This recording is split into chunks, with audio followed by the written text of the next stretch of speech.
ఓం శ్రీ సాయిరాం. సర్వదేవతాతీత స్వరూప భగవాన్ సత్యసాయి బాబా వారి పాదపద్మములకు ప్రణమిల్లుతూ అహం సత్యబోధక దివ్య జ్ఞాన యజ్ఞ వ్యవస్థాపకులైన లక్ష్మీనారాయణ మామయ్య గారికి, వారి ధర్మపత్ని వరలక్ష్మి అత్తయ్య గారికి, అహం సత్యబోధక సాధకులైన సాయి బంధువులందరికీ హృదయపూర్వక ప్రణామములు తెలుపుకుంటూ అందరికీ సాయిరాం. సోమవారము అహం సత్యబోధక 64వ జన్మదినం శుంకర సరస్వతి మేడం గారు చెప్పారు సాయిరాం. దాన్ని ఒక్కసారి చెప్తాను. ఏ గుణంబు గణించి ఏతించెనో నాడు అనే శ్లోకంలో అర్థాలు అంతా చెప్తూ రైతు పంట పొలం ఎలా దున్నాలి, ఎలా విత్తు వేయాలి, ఎలా నాటాలి అనేది చెప్తూ హృదయ క్షేత్రంలో ఉన్న అహంకారము, గర్వము, దురాశ ఏరిపారేయాలి అని చెప్పారు. అలానే సమానత్వము ఎలా ఉంటుంది అని చెప్పారు. సమానత్వం అనేది అన్ని విషయాల్లోనూ ఉండదు. భగవంతుని అనుగ్రహం వరకే సమానత్వం ఉంటుంది, కానీ మిగతా అన్నిటికీ సమానత్వం అనేది ఉండదు అని చెప్పారు. మానవులు ఆనంద ప్రాప్తి కోసం ఎటువంటి అడ్డదారులు తొక్కుతున్నారో దాని గురించి చాలా చక్కగా చెప్పారు. కామక్రోధములను జయించి ప్రేమను సాధించి జప యోగ అనుష్ఠానము ద్వారా హృదయ కమలము వికసింపచేసుకొని అందులో జ్ఞాన జ్యోతి భాషించినట్లు కృషి చేయవలెనని నేను నిర్దేశించిన ఆధ్యాత్మిక శిక్షణకు ప్రతీకం ఈ పతాకం. నిలయం మీద నేను ధ్వజ ప్రతిష్ఠ చేసే సమయాన మీరు మీ హృదయాలన్నీ ప్రశాంతి నిలయంగా మార్చుకొని అక్కడ కూడా ఈ పతాకం నిలిపి అది ఎల్లప్పుడూ ఎగురుతూ ఉండేటట్లు చేసుకోండి అని చెప్పారు. రెండవ ప్రబోధ కర్మ కరుణ. యథా యథాది ధర్మస్య గ్లానిర్భవతి భారత అభ్యుత్థానమధర్మస్య తథాత్మానం సృజామ్యహం. ఓ భారత, అర్జున, ధర్మమునకు హాని కలిగినప్పుడును అధర్మము పెరిగిపోవుచున్నప్పుడును నన్ను నేను సృజించుకొందును అనగా సాకార రూపముతో లోకమున అవతరించును. ప్రేమ స్వరూపలారా, ఇప్పుడు అందరూ సౌఖ్యము, సంతోషము ఎక్కడ ఉన్నవని వెతుకుతున్నారు. అదే జీవితాలకు పరమావధి అనుకుంటున్నారు. మీరు కోరిన పదార్థాలు ఇష్టం వచ్చినంత తినండి అని చెబితే సంతోషిస్తారు. అలా మితిమీరి తినటం వల్ల ఏదైనా సృష్టి చేయవచ్చునని చెబితే మిమ్మల్ని శత్రువుగా జమ కడుతున్నారు. పథ్యము, పరిమితి జనానికి ప్రియంగా ఉండవు. నిగ్రహం వల్లనే, నియమానుసరణం మూలంగానే శక్తి పెరుగుతుంది. కష్టాలను స్వీకరించడం ద్వారా సహన శక్తి అలవడి మనిషికి స్థైర్యం కలుగుతుంది. పోరాటం కొనసాగించడం ద్వారా విజయ సాధనకు అవసరమైన శక్తి సంపాదించుకోగలుగుతారు. కనపడే వస్తువులన్నింటికీ కనపడని పునాది ఉన్నది. దానిని వెతికి తెలుసుకోవాలి. ఆకాశం అంటే మేడలకు అడుగున నేలలో లోతైన పునాది ఉంటుంది. కనిపించే ఈ ప్రపంచానికి కనిపించని పరమాత్మ పునాది. దానిని వెతికి తెలుసుకోవటానికి మీ శరీరం ఒక పరికరం. సంతోషం, సుఖం అనేది ఎక్కడ ఉన్నాయని వెతుకుతున్నారు. అదే జీవితాలకు పరమావధి అని అనుకుంటున్నారు. మీరు కోరిన పదార్థాలు ఇష్టం వచ్చినంత తినమంటే చాలా సంతోషంగా భావిస్తున్నారు. అలా తినకూడదు, మీకు ఆరోగ్యం దెబ్బతింటుంది అంటే శత్రువులుగా చూస్తున్నారు అని చెప్తున్నారు. కనపడే వస్తువులన్నింటికి కనబడని పునాది ఉన్నది అని చెప్తున్నారు. కనిపించే ఈ ప్రపంచానికి కనిపించని పరమాత్మ పునాది. దానిని వెతికి తెలుసుకోవటానికి మీ శరీరం ఒక పరికరం అని స్వామి చెప్తున్నారు. కర్మాచరణకు శరీరం ఒక ఉపకరణం. శాస్త్రి బుద్ధి కర్మానుసారిణి అని చెప్పాడు. జపము, ధ్యానము బుద్ధిని పవిత్రం చేసి ఆత్మజ్ఞానమును, దైవానుగ్రహమును పొందటానికి తగిన పరికరంగా తయారు చేస్తాయి. దైవానుగ్రహం సోకి ఆ వెచ్చదనానికి అజ్ఞానం కరిగిపోతుంది. సత్కర్మలు చేయటం వల్ల దైవానుగ్రహం పొందగలరు. మీ స్వభావానికి అనుగుణమైన కర్మను స్వధర్మంగా ఆచరించండి. ఎటువంటి సంకోచము లేకుండా, ఫిర్యాదు చేయకుండా, అసంతృప్తి చెందకుండా పనిచేయండి. వర్ణ ధర్మము, ఆశ్రమ ధర్మము ఈ సిద్ధాంతము మీదనే నిలిచి పనిచేస్తున్నది. బీదలు, ధనికులు వర్ణాశ్రమాలను అనుసరించినప్పుడు భారతదేశం శాంతి సౌభాగ్యాలకు నిలయంగా ఉండేది. ఇప్పుడు దేశం అంధకారంలో, గందరగోళంలో మునిగిపోయింది. కాబట్టి మరచిపోయిన ధర్మాలను జ్ఞాపకం చేయటానికి ఇంకొక అవకాశం వచ్చింది. రామకృష్ణాది అవతారాలు ధర్మ మార్గానికి విరోధులైన వ్యక్తులను సంహరించి ధర్మాచరణమును పునరుద్ధరించవలసి వచ్చింది. ఇప్పుడు సంపూర్ణ సద్గుణవంతులు ఎవ్వరూ లేరు. భగవంతుడు ఎవరిని రక్షించాలి? అందరూ అంతో ఇంతో దుష్టత్వంతో కళంకితులే. అవతార పురుషుడు దుర్మార్గులను నిర్మూలింపదలిస్తే మిగిలే వారెవరుంటారు? ఒకప్పుడు మడి, ఆచారము అనేటటువంటివి చక్కగా భారతదేశంలో ఉండేవి. ఇప్పుడు అవి లేక అంధకారంలో, గందరగోళంలో ఉంది. కాబట్టి మరచిపోయిన ధర్మాలను జ్ఞాపకం చేసుకునే అవకాశం వచ్చింది అని చెప్పి స్వామి చెప్తున్నారు. రామకృష్ణాది అవతారాలు ధర్మ మార్గానికి విరోధులైన వ్యక్తులను సంహరించి ధర్మాచరణమును పునరుద్ధరించవలసి వచ్చింది అని చెప్పి రామకృష్ణ అవతారాల గురించి స్వామి చెప్పారు. కాబట్టి నేను బుద్ధులను అనేక మార్గాల ద్వారా సరిదిద్దవలను. మిత్రునిలాగా, శ్రేయోభిలాషిలాగా మీ చింతన ఉండి సలహాలు చెప్పి, సహాయం చేసి, ఆదేశించి, అభిశంసించి దుర్మార్గాన్ని వదిలి సన్మార్గం అవలంబించి సూటి అయిన బాటలో గమ్యస్థానం చేరుకునేటట్లు చేస్తున్నాను. ప్రయాణములను నిర్దేశించిన వేద శాస్త్ర పవిత్ర గ్రంథాల విలువను ప్రజలకు తెలియచెప్పి వాటిని గుర్తించి గౌరవించేటట్లు చేయాలి. స్వామి మనకు అనేక బుద్ధులను నేర్పుతున్నాను. మిత్రులాగా, శ్రేయోభిలాషిలాగా ఉండి మీకు అన్ని మీలో ఉన్న దుర్మార్గాన్ని తొలగి సన్మార్గంలోకి వచ్చేటట్టు చూస్తున్నాను. ఇక్కడ నాకు ఒక కథ గుర్తొస్తుంది సాయిరాం. అనంతప్ప గారి అల్లుడు కథ. ఆయన అనంతప్ప గారి కూతురుని కష్టపెట్టడం, ఆ కూతురు నేను పుట్టపర్తికి వెళ్తాను, నన్ను పుట్టపర్తికి తీసుకెళ్ళండి స్వామి, నా గురించి మీకు ఏమైనా తప్పుగా చెప్తే నేను అక్కడే ఉండిపోతాను, మీ దగ్గరికి రాను అని చెప్పటం. ఆయన అయిష్టంగానే పుట్టపర్తికి తీసుకువెళ్ళటం. స్వామి ఇంటర్వ్యూ గదిలో ఆ అమ్మాయి చాలా మంచిది, నువ్వు ఏలుకో అని చెప్పటం, బయటికి వచ్చి తిట్టడం. రైల్వే స్టేషన్ లో రైలు ఎక్కటం, ఎక్కిన తర్వాత అందరూ ఒక బోగీలో కూర్చోటం, ఆయన ఫస్ట్ క్లాస్ బోగీలో కూర్చోటం.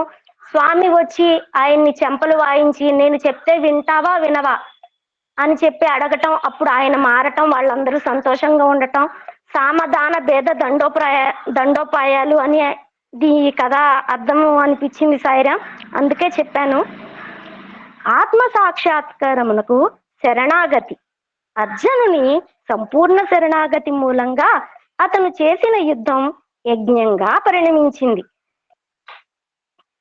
అర్జునుడు సంపూర్ణ శరణాగతి పొందటం వల్ల యుద్ధము, కురుక్షేత్ర యుద్ధము యజ్ఞంగా పరిణమించింది అని చెప్పి స్వామి చెప్తున్నారు. దక్షుడు యజ్ఞం చేశాడు, దక్ష ప్రజాపతి కూడా యజ్ఞం చేశాడు. కానీ అహంభావ పూరితుడై భగవంతుని నిరసన చేశాడు. దక్షుని యజ్ఞం ఎందుకు చేశారు అంటే పరమాత్మ అయిన శివ పరమాత్మ మీద కోపంతో ఆయన యజ్ఞం చేశాడు. అందువల్ల ఆ యజ్ఞము అది విద్వేషపూరితమైన యుద్ధంగా మారింది.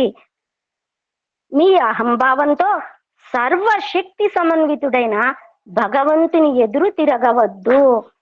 మన అజ్ఞానంతో భగవంతునికి ఎదురు తిరగవద్దు అని స్వామి చెప్తున్నారు. అంతా ఆయన సంకల్పానుసారంగా జరగాలని భావిస్తే మీకు శాశ్వత శాంతి లభిస్తుంది. భగవంతుని సంకల్పానుసారం, మొన్న రుద్రంలో మనం శివ సంకల్పానుసారం జరిగేది మొత్తం రుద్రంలో చాలా చక్కగా చెప్పారు. రాముడు చెప్పినట్లు చేయాలి, రాముడు చేసినట్లు చేయాలి, కృష్ణుడు చెప్పినట్లు చేయాలి అని చెప్పేసి చాలా చక్కగా చెప్పారు.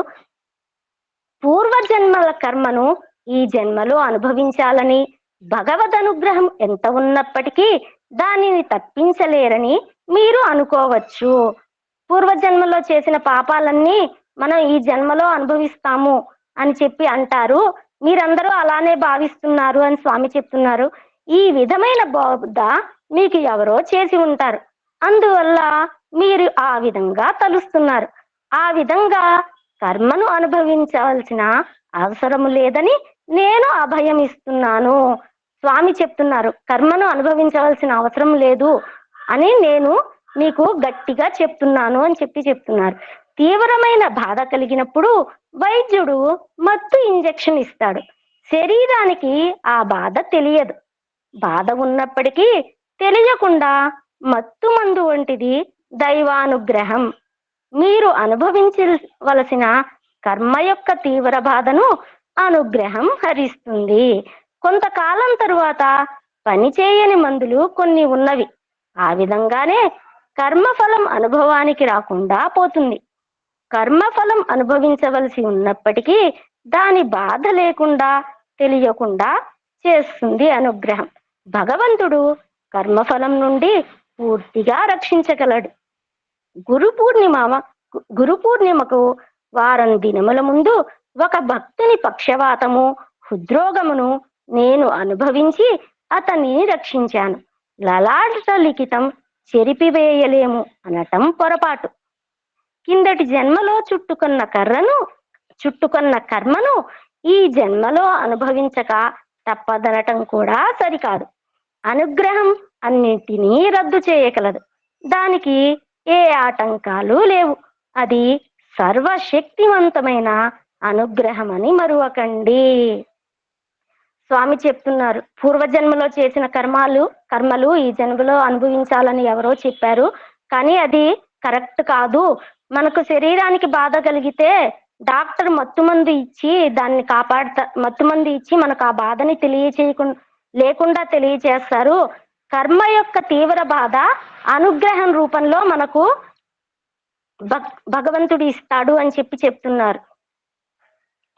ఇక్కడ నాకు ఒక కథ హాస్పిటల్లో జరిగింది సాయిరామ్. స్వామి వేరే హాస్పిటల్లో అయితే రోగులు బాధపడతారు, అక్కడికి వచ్చిన రోగులతో వచ్చిన ఇతరులు బాధపడతారు. కానీ ఈ స్వామి హాస్పిటల్లో రోగులు బాధపడరు, రోగులతో వచ్చిన బంధువులు బాధపడరు. ఇక్కడ అంతా ఆనందమే అని స్వామి చెప్తారు. అది గుర్తొచ్చింది సాయిరామ్. అవతారములలో నవ్వుకుంటూ వస్తారు, నవ్వుకుంటూ పోతారు హాస్పిటల్. ఎక్కడ ఏ హాస్పిటల్ చూస్తావా? అదే గుర్తొచ్చింది సాయిరామ్ నాకు. బాగా చెప్తావు, వెరీ నైస్. చెప్పాలా అటువంటి మధ్య మధ్యలో చెప్పాలా? ఏడ్చుకుంటూ వస్తారు, నవ్వుకుంటూ పోతారు. కాదమ్మా, నవ్వుకుంటూనే వస్తారు, నవ్వుకుంటూనే వెళ్తారు అని చెప్పి స్వామి చెప్తారు. వేరే హాస్పిటల్లో అయితే అవతారములలో వామన, నారసింహ అవతారాలు స్పష్టమైన పరిమిత ప్రయోజనం కోసం వెలసినవి. కొన్ని ప్రత్యేక శక్తులను ఎదుర్కోవటం వాటి లక్ష్యం. అవి రామకృష్ణ అవతారముల వలె సమగ్రములు, సుదీర్ఘములు, సువిశాలములు కావు. వామన అవతారం బలిచక్రవర్తి విశ్వజిత్ యాగం చేయటం, దేవతలను సంహరించి ఎలాగైనా పొందాలని కోరుకోవటం. అప్పుడు వామనవుడు వచ్చి 3 అడుగుల నేల అడగటం, అది తీసుకోవటం. అప్పుడు శుక్రాచార్యుడు అడ్డుపట్టడం, వచ్చింది నారాయణమూర్తి నువ్వు చెయ్యొద్దు అని చెప్పటం. నేను మాట ఇచ్చాను, ఇచ్చేవాడి చెయ్యి పైన ఉంటుంది, తీసుకునేవాడిని చెయ్యి కింద ఉంటుంది, నేను ఎప్పటికీ మాట తప్పను అని చెప్పటం, ఆయన చేయటం, బలి చక్రవర్తికి సుతలలోకాన్ని ఇవ్వటం. అదంతా మనందరికీ తెలిసిన కథే సాయిరామ్. నరసింహ అవతారము స్పష్టమైన పరిమిత ప్రయోజనం కోసం తెలిసినవి. నరసింహ అవతారం కూడా అలానే జరిగింది.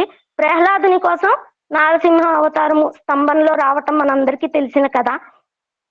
అలానే రామకృష్ణ అవతారములు సమగ్రములు, సుదీర్ఘములు, సువిశాలములు కావు. భగవంతుని స్వభావములో ద్వేషమునకు స్థానమే లేదు. ఆయన కరుణా ప్రపూర్ణుడు. అందువల్లనే కృష్ణుడు రాజీ ప్రయత్నాల కోసం రాయబారిగా కౌరవ సభకు వెళ్ళాడు. రెచ్చగొట్టే సందర్భాలలో కూడా సంయమనం కోల్పోరాదని, నిగ్రహం చివరకు జయం పొందగలదని ఆయన మానవ కోటికి నిరూపించారు. ఆయన రాయబారానికి వెళ్ళటం, అక్కడ అందరూ చాలా చాలా మాటలు అంటాం, అప్పుడు ఆయన ఎంత సంయమంతో ఉన్నారో, అలానే ఎవరైనా మనల్ని ఒక మాట అన్నా మనం కోపం తెచ్చుకోకుండా నిదానంగా ఆలోచించాలి, తొందరపడి మాట్లాడకూడదు అని చెప్పి స్వామి చెప్తున్నారు. భగవంతుని సన్నిధానమును నిత్యము సాధన ద్వారా అనుభవించగలిగితే విజయం తప్పక లభిస్తుందని కృష్ణుడు నిదర్శనమిచ్చాడు. కృష్ణుని మీ సారథిగా స్వీకరిస్తే అన్ని కష్టాలు దాటించగలడు. ఆయనకు హితులు విరోధులు అనే తేడా లేదు. అందరికీ వెచ్చదనం ఇచ్చే అగ్నిలాగా ఆయన దగ్గరను చేరిన వారందరినీ ఆదుకుంటాడు. మీకు ఆ వెచ్చదనం సోకనట్లయితే ఆయనను నిందించవద్దు. భగవంతుడు ఎప్పుడు మన దగ్గర ఉంటాడు, ఆయన్ని ఎప్పుడు మనం మరవకూడదు. అలానే శ్రీకృష్ణుడికి హితులు గాని విరోధులు కానీ అనేవారు ఎవరూ లేరు. అలానే వెచ్చదనం అనే అగ్ని మన దగ్గరికి చేరుతున్నప్పుడు అది చేరకపోతే వాళ్ళని నిందించద్దు. మనం ఎందుకు దగ్గరకు కాలేకపోయామా అని విచారపడండి అని చెప్పి స్వామి చెప్తున్నారు. భీష్ముని సంగతి చూడండి, చంపవచ్చిన కృష్ణునే ప్రార్థించాడు. నీ దివ్య వైభవం సంపూర్ణంగా ఆవిష్కరించవలసిందని వేడుకున్నాడు. అదే నిజమైన జ్ఞానం, అదే అసలైన భక్తి, విశ్వాసము, దర్శనము కలిగిన వాడు కాబట్టి భీష్ముడు ఆ విధంగా ప్రార్థించగలిగాడు. హిరణ్యకశిపుడు హరి ఎక్కడా లేడన్నాడు కనుక ఎక్కడా కనపడలేడు, అంతటా ఉన్నాడని ప్రహ్లాదుడు విశ్వసించాడు. కాబట్టి స్తంభం నుండి వెలసి ప్రహ్లాదుని విశ్వాసం సత్యమని నిరూపించాడు. హిరణ్యకశిపుడు హరి ఎక్కడా లేడు అని అంటే ఎక్కడున్నాడు అని అడిగితే, ఇందుగలడందు లేడని సందేహము వలదు శక్తి సర్వోపగతంబు ఎందెందు వెతికిన అంతందేకలడు దానవాగ్రణి వింటే అని చెప్పి చక్కటి పద్యాన్ని ప్రహ్లాదుడు చెప్తాడు. హిరణ్యకశిపుని సవాలు ఎదుర్కోవటం కోసం ఆయన స్తంభంలో ప్రవేశించి బయటకు రాలేదు. అన్నింటిలో ఉన్నట్లే ఆ స్తంభంలో కూడా ఆయన ఎప్పుడూ ఉన్నాడు. ఆ క్షణంలో తన ఉనికిని ప్రదర్శించాడు. ఆయన అంటే భక్తుల కోరికలను తీర్చడానికి భగవంతుడు ఏ రూపంలో అయినా అవతరిస్తాడు అని చెప్పటానికి హిరణ్యకశిపుని కదా నరసింహావతారం చాలా బాగుంటుంది సాయిరా. నేను అంతే, నన్ను మీరు గుర్తించి స్వీకరిస్తే నేను ఉన్నాను, నన్ను మీరు తిరస్కరిస్తే నేను లేను. రండి, పరీక్షించండి, అనుభవించండి. దీనికి మనం జ్ఞాతం ద్రష్టం ప్రవిష్టం అని చెప్పుకుంటాం సాయిరా. విశ్వసించండి, నా వల్ల ప్రయోజనం పొందటానికి అదే మార్గం. ఇది భగవద్గీతలో చాలా చక్కటి శ్లోకాలు ఉంటాయి సాయిరాం. 11వ అధ్యాయంలో విశ్వరూప దర్శన యోగంలో 51వ శ్లోకం నుంచి 54వ శ్లోకం మొత్తం ఇవే చెప్తారు. స్వామి దాని గురించే చెప్పారు. నేను ఆ శ్లోకాలు ఒక్కసారి చెప్తాను సాయిరాం. దృష్ట్వేవం మానుషం రూపం తవ సౌమ్యే జనార్దన, దృష్ట్వేవం మానుషం రూపం తవ ఇదానీమస్మి సంవృత్త సచ్చబ్ద పార్థయుజ్యత సాయిరం సచేత ప్రకృతింగత.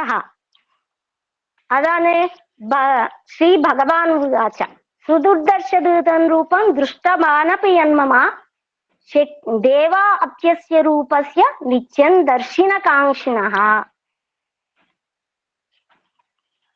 ఇంకా 2 శ్లోకాలు ఉన్నాయి సాయిరాం. నాహం వేదాంత తపసా నదానేన నచేజయ శక్య ఏవం విదో దృష్టం దృష్టవానపి మాయథ వక్ష్యాత్ స్వనన్యయా శక్య అహవేదం విదోర్జున జ్ఞాతుం ద్రష్టంచ తత్వేన ప్రవేష్టంచ పరంతప అని చెప్పారు. దక్షిణామూర్తి తన శిష్యులకు మౌనం ద్వారా బోధించినట్లు శాస్త్రి చెప్పాడు. నిజమే, ఆయన తన శిష్యులను స్వశక్తి మీద ఆధారపడేటట్లు తమ తెలివితేటల మీద నిలబడేటట్లు చూశాడు. మీ శక్తిని మీరు కించపరుచుకోవద్దు. దక్షిణామూర్తి మౌన నిద్రలో ఉంటారు, మౌనంతోనే ఉంటారని చెప్తారు. మన తెలివితేటలు ఎప్పుడు తక్కువగా అంచనా వేసుకోవద్దు, మీ తెలివిని ఎప్పుడు కించపరుచుకోవద్దు అని చెప్పి స్వామి చెప్తున్నారు. మీ లోతులను తెలుసుకుని లోపలికి మునిగితే మీకు ఆధారభూతమైన శక్తిని గ్రహించుకోగలరు. వేల కొలది చీమలు ఒక రాతి మీద పాకితే వాటి చిన్న కాళ్ల జాడ లోతుగా ఏర్పడుతుంది. పల్లెటూళ్లలో బావుల దగ్గర ఒక రాయి ఉంటుంది. మంచినీళ్లలో నింపిన మట్టి కుండలు రాతి మీద పెట్టడం వల్ల అక్కడ ఒక గుంట పడుతుంది. ఇది అందరికీ తెలిసిందే సాయిరాం. చాలా మంది ఇప్పుడంటే బావుల దగ్గరికి ఎవరు వెళ్ళటం, నీళ్లు పట్టుకోవటం లేదు. కానీ ఒకప్పుడు అందరూ చక్కగా మంచినీళ్ళ బావి దగ్గరికి వెళ్ళి నీళ్లు పట్టుకోవటం, అక్కడ రాయి ఉండటం, అందరూ వరుసగా పెట్టుకోవటం మనందరం చూసే ఉంటాము. కుండలు మట్టితో చేసినవే అయినా గట్టి రాతి మీద వరుసగా నిలపటం వల్ల రాయి మీద గుంట ఏర్పడుతుంది. ఆత్మస్వరూపం అల్పస్వరూపం కాదు. హలో, చెప్పండి. ఒక నిమిషం ఆగు. ఇక్కడ ఒకసారి రిపీట్ చేయ వర్డ్. Repeat the word. వేల కొలది చీమలు ఒక రాతి మీద రాయి గురించి. ఓకే. పల్లెటూళ్లలో బావుల పల్లెటూళ్లలో ఒక బావుల దగ్గర ఒక రాయి ఉంటుంది. మంచినీళ్లతో నింపిన మట్టి కుండలు రాతి మీద పెట్టడం వల్ల అక్కడ ఒక గుంట పడుతుంది. Okay, stop here. ఇప్పుడు అమ్మాయి చెప్పిందండి. ఇటువంటి ఎగ్జాంపుల్ నేను ఒకసారి రిపీట్ చేశాను. రాతి గిలక కూడా అరిగింది. దీనికి రిలేటెడ్ స్టోరీ ఎవరైనా రికలెక్ట్ చేసుకోండి బ్రెయిన్ లో.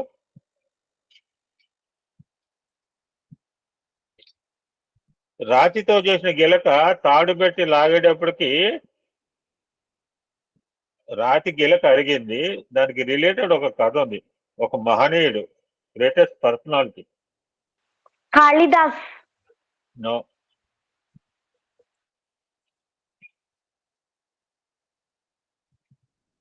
సంస్కృతంలో వ్యాకరణం రచించిన ఆయన. ఇంటి ఇస్తున్నా. పాణిని అండి, పాణిని. చెప్పండి, మీరు చెప్పండి. ఇక అక్కడ గురువు గారు నీళ్లు తీసుకొచ్చేటువంటి సందర్భం ఉన్నది. చిల్లికొండతో నీళ్లు తీసుకురమ్మని ఆదేశించారు. చిల్లికొండతో నీళ్లు ఎందుకు తీసుకొచ్చినా కూడా అవి ఆశ్రమానికి వచ్చేసరికి ఉండమని మనకు తెలుసు. అయినా సరే గురువాజ్ఞను పాటించి ఆయన చెప్పినట్టు చేశారు. చేస్తే అక్కడ చిన్న హితబోధ చేసేది ఏంటంటే, గురువు గారు అంటే మిగతా వారు మరి ఎవరో ఉపదేశం చేశారు. నాయనా, నీ శ్రమ వృధా పోలేదు. నువ్వు వచ్చేటప్పుడు ఆ నీళ్లకొండ ద్వారా, చిల్లికొండ ద్వారా పడినటువంటి నీళ్ల ద్వారా ఆ దోమలో ఉన్నటువంటి మొక్కలన్నీ కూడా చక్కగా అంకురార్పణ చేసుకొని చిగురించి ఇవాళ పూలు పూస్తున్నాయంటే కేవలం నువ్వు చేసినటువంటి సేవ వల్లే అనేటువంటిది కూడా ఒకటి అక్కడ ప్రస్తావన వచ్చింది గురువు గారు. అదొక్కటి. అంటే నువ్వు చేసిన వృధా అనుకుంటున్నావు. నువ్వు, నేను చిల్లికొండతో తీసుకెళ్లాను, గురువు గారి దగ్గర ఒక చుక్క కూడా తీసుకెళ్ళకపోయినాను అనుకున్నప్పటికీ అక్కడ పరోక్షంగా నువ్వు చేసినటువంటి సేవ వల్ల ఒక అమూల్యమైనటువంటి ఆ మొక్కలకు ఒక జీవం కలిగి అవన్నీ కూడా చక్కగా పుష్పించి చక్కగా శోభాయమానంగా ఉంది అనేటువంటిది చెప్పారు సార్ గురువు గారు. యాక్చువల్ గా వాట్ హ్యాపెండ్ ఈజ్, మీరు చెప్పింది కూడా ఒక కథే.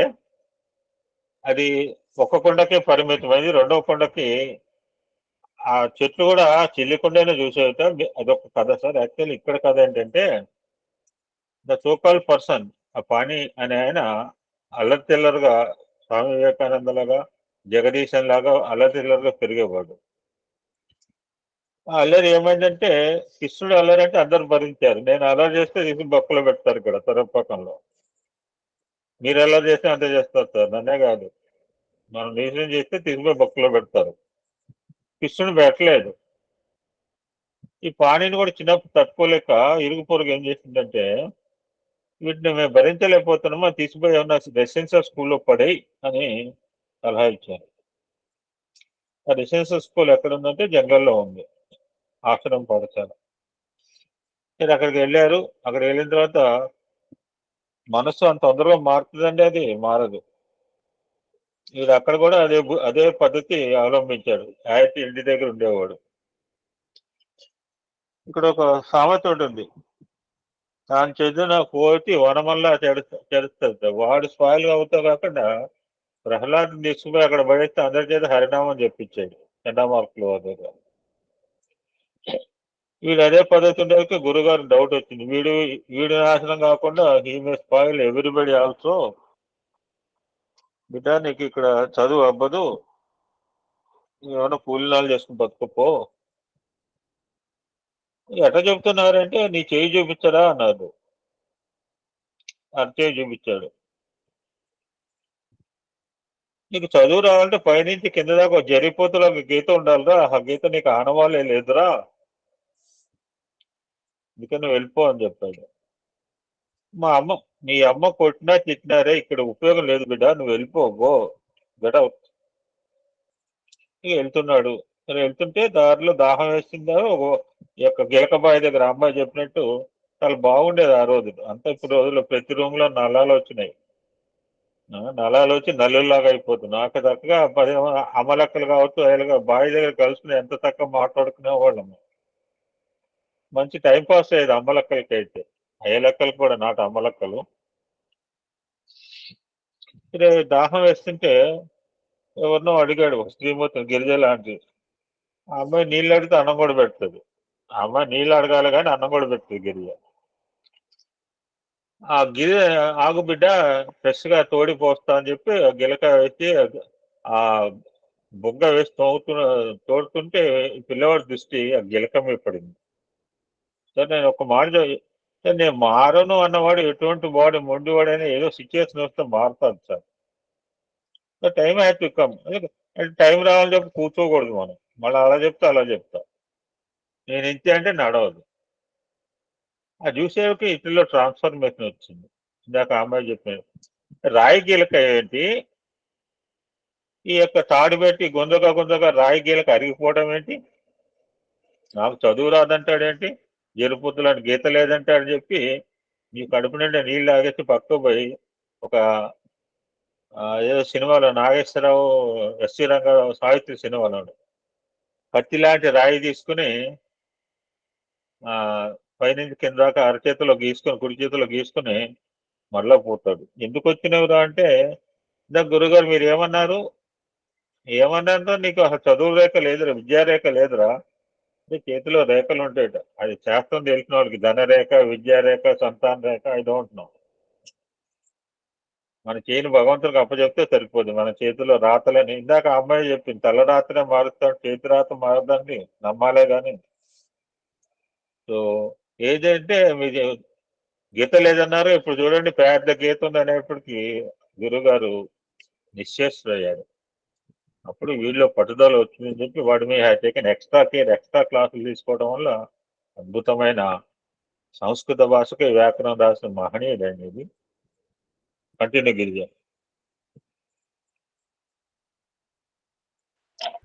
కుండలు మట్టితో చేసినవే అయినా గట్టి రాతి మీద వరుసగా నిలపటం వల్ల రాయి మీద గుంట ఏర్పడుతుంది.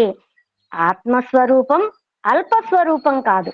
ఆత్మ దుర్బలం కాదు. అత్యంత శక్తిని ఆత్మ ఉద్భవింపచేయగల యంత్రం వంటిది. గురువు మీకు గురిని చూపుతాడు. మీ సాధన ద్వారా ఆ గురిని చేరుకోగల శక్తిని మీరు ఉత్పత్తి చేసుకోవాలి.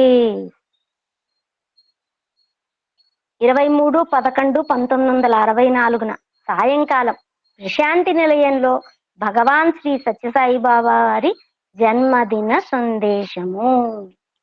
నాకు ఈ అనుగ్రహాన్ని ప్రసాదించిన స్వామికి, నాకు ఈ అవకాశం ఇచ్చిన పెద్దలందరికీ హృదయపూర్వక ప్రణామములు తెలుపుకుంటూ, యదక్షర ప్రదభ్రష్టం మాత్రాహీనంతు యద్భవే తత్సర్వం క్షమ్యతాం దేవ నారాయణ నమోస్తుతే. కరచరణ కృతం వా కర్మ వాక్కాయజం వా శ్రవణ నైనజం వా మానసం వా అపరాధం విహితమహితం వా సర్వమేతక్షమశ్చ. జై జై కర్ణాది శ్రీ మహాదేవ శంభో. జై జై కర్ణాది శ్రీ మహాదేవ శంభో. ఏతత్ఫలం శ్రీ సత్యసాయి పరబ్రహ్మార్పణమస్తు. శాంతి శాంతి శాంతి.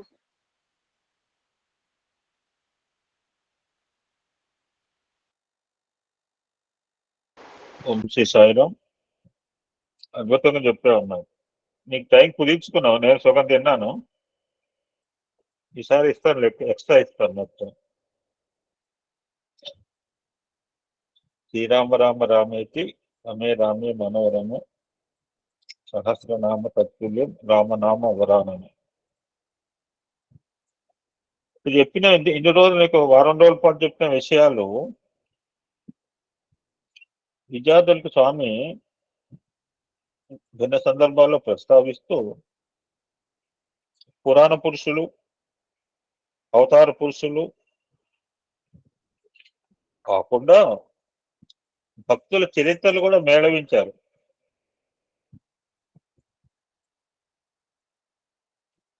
అటువంటి ఒక భక్తుని యొక్క చరిత్ర గురించి ఈరోజు యాక్చువల్గా నేనే ప్రస్తావించుకోవాల్సి వచ్చింది. ఆ సత్సంగం వల్ల నేను రోజున ముచ్చరించుకొని ఈసారి ఎప్పుడైనా సరే డేట్ ఇస్తే ఆ రోజు ఇంపార్టెన్స్ ఉంటే చేసి చేయిస్తాం. అలాగే సార్. లేదు, you should not accept blindly.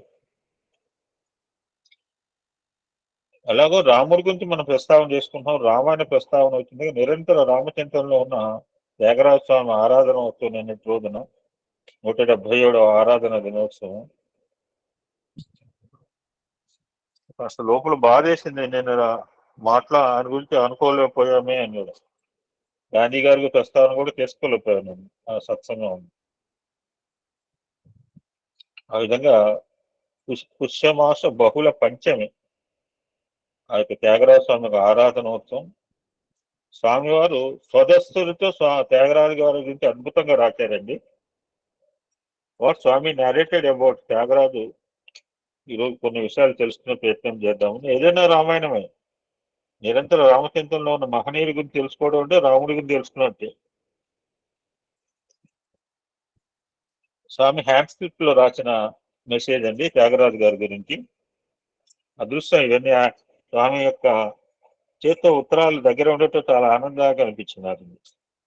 అదృష్టం ఇది. ఇతడు ఆంధ్రప్రదేశ్ కర్నూలు జిల్లా కాకర్ల గ్రామవాసు. స్వామి రాసిందేనండి. ఐటీ చదువుతున్నాం. తమ తాత తండ్రులు అరవరాజ్యమున తిరువయారులో స్థిర నివాసులు ఒకటితే తాను వారాలతో నిలిచిపోయాను. ఈయన తిరువయారులో ఈ యొక్క పంచరత్న కీర్తనలు పాడారండి. ఈయన సత్సంగంలో కూడా I will give 2 options for Tyagaraja కీర్తనలు. I will tell you. చిన్నప్పటి నుంచి దైవభక్తి నాదోపాసన సలుపుచుండేను. తండ్రి ఇతని శ్రద్ధ చూసి సరి అయిన గురువులను ఎంచి సంగీతము నేర్పించాను. ఒక సంగీతమే కాక అందులోని భావమును కూడాను కోలిన నాదస్వరూపుడే త్యాగయ్య అని చెప్పవచ్చు అన్నారు స్వామి. Not only blindly singing. ఓ భజన పాడటం కాదు, మనం కూడా భజనలో అంతరార్థం తెలుసుకోవాలి. ఎస్పెషల్ హిందీ భజనలు పాడకండి, అర్థం తెలియకపోతే. తెలుగు భజనలు చాలా ఉన్నాయి. ఉదయం మంది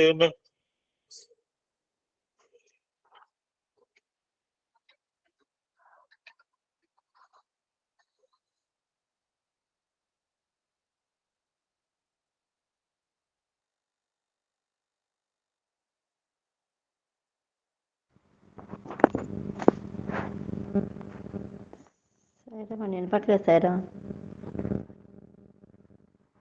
నేను మాట్లాడట్లా, నాకు వేరే కాల్ వస్తుంది. ఎవరి కాల్ అర్థం కావట్లేదు.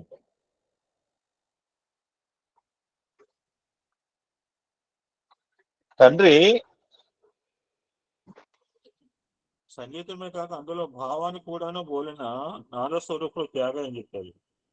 హృదయ మందిర్ సే మత్ జాగో అనాలి హిందీ పదం. మా లక్ష్మీనారాయణ గారు చెప్తుంటారు, లక్ష్మీనారాయణ గారు పుట్టుపత్తిలో ఉంటారు. అట్లను కాకుండా ఉన్నవాడు ఏం పాడతారు? హృదయ మందిరమే మత ఆవు, నా హృదయంలోకి రావద్దని పాడతాడు. అర్థం తెలుసుకుని పాడాలి. అర్థం లేని చదువు వ్యర్థం అనమాట. మన రుద్రం కూడా తెలుసుకున్న ప్రయత్నం కూడా అందుకనే అనమాట. నెమ్మదిగా తెలుసుకుని ప్రయత్నం చేస్తుంది. తెలిసి రామనామం చింతన చేయమే అని చాలాసార్లు చెప్పాడు ఆయన. ఆ మాట కూడా వస్తుంది ఇందులో, ఈ త్యాగరాజు తెలిసి రామ చింతన చేయవే అన్నట్లుగా. ఇది లాస్ట్ వర్డ్ యాక్చువల్ గా, ముందే చెప్తున్నాను.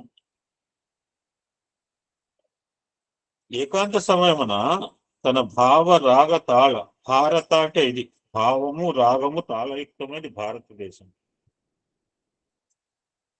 భావ రాగ తాళ లయలతో దైవమును కీర్తించి ప్రార్థించి చేసుకునేది వాడు అంటున్నారు స్వామి. రామనామమును కొన్ని సంవత్సరం 96 కోట్ల రామనామం రాసేటాడు ఒకడు. మరి ఆ రోజు బుక్కులు ఎలా ఉన్నాయో మరి చూడండి. ఏపీ స్టేట్ వాడు తెలంగాణ స్టేట్ వాళ్ళు ముందు చేశారు. వాళ్ళు చూసి ఏపీ స్టేట్ వాళ్ళు ఎగిరి చెప్పారు. రాశాను, ఒక బుక్ అయిపోయింది. ఏపీ స్టేట్ నారాయణమూర్తి పంపిస్తా. అయితే కంప్లీటెడ్ వన్ బుక్ నువ్వు పంపింది. 4 నెలలు పట్టింది. 51 నామాలకి 96 కోట్ల నామం రాసేట. మరి చూడండి. మరి మా దగ్గర ఒక శ్రీమూర్తి 3 కోట్లు రాసింది చెత్తపల్లి సమితిలో. అనుకుంటే చేయొచ్చు. కరోనాలో ఈ సాంబమూర్తి వాళ్ళ బ్రదర్ సన్ 8th క్లాస్ కున్నవాడు రోజు 5,000 నామం రాశారు. రామనామం రోజుకి 5,000. ఒక్కరోజు కాదు, 50 రోజు, రోజుకు 10,000. సారీ, ఎన్ని గంటలు పట్టినా 8 గంటలు రాసేవాటండి. ఆలోచించండి. ఇది పాసిబుల్? నాకైతే ఇంపాసిబుల్. ఎన్నో క్లాస్ చదువుతున్నావు అంటే 8th క్లాస్ అన్నాడు. కరోనాలో రోజుకు 10,000 లిఖిత జపం రాసేవాడు. రామరామ రోజు మనం కౌంట్ పెట్టుకుంటాం. సుందర్ గారు ఒకళ్ళు ఉన్నారు గ్రూప్ లో, మీరందరూ రాస్తున్నారు.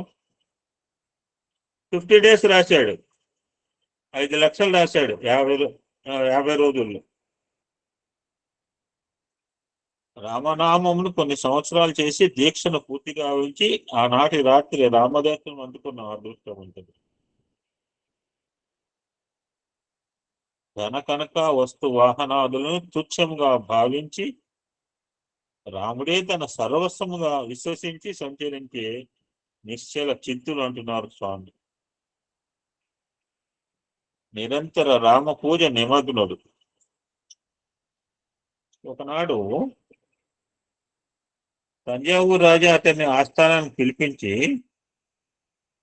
అతని పాండిత్యానికి మెచ్చి వరహాలెచ్చి పంపగా వాటిని ముట్టక వాపసు పంపడితే అతని అన్న వచ్చిన లక్ష్మి వమ్ము చేసి పిచ్చివారు ఉందరా అని తమ్ముడైన త్యాగయ్యకి పిచ్చి పట్టిందని తలంచి ఈ రామ విగ్రహం కావేరిలో పడవేయగా త్యాగయ్య నిత్యారాధనకు నిలిచిన తన ప్రాణ సమానమైన రాములు కానరాలేదని అతన్ని వెతుకుతూ ఊరు తిరిగి పాడిన పాటలు హృదయంలో తరిగించినవి.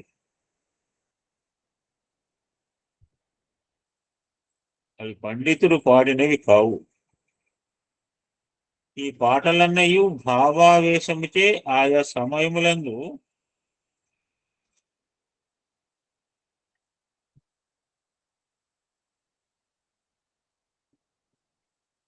రాముని చింతించిన హృదయ ఆరాట ఆనంద గీతాలే పాటలుగా పాడినాడు. ఇప్పుడు 700 కీర్తనలు ఉన్నాయని చెప్తున్నాను. చాలా పాడాడు రాట. నేను కూడా ప్రస్తుతం 700 ఉన్నాయి. రాత్రి చూశాను. మరి నిజముగా త్యాగయ్య భక్తి ప్రపత్తులు రాముడు తన తండ్రిగా, సీత తన తల్లిగా భావించి హక్కుతో బాంధవ్యంతో అడిగిన మాటలు, కోరిన కోరికలు, చేసుకున్న విన్నపములు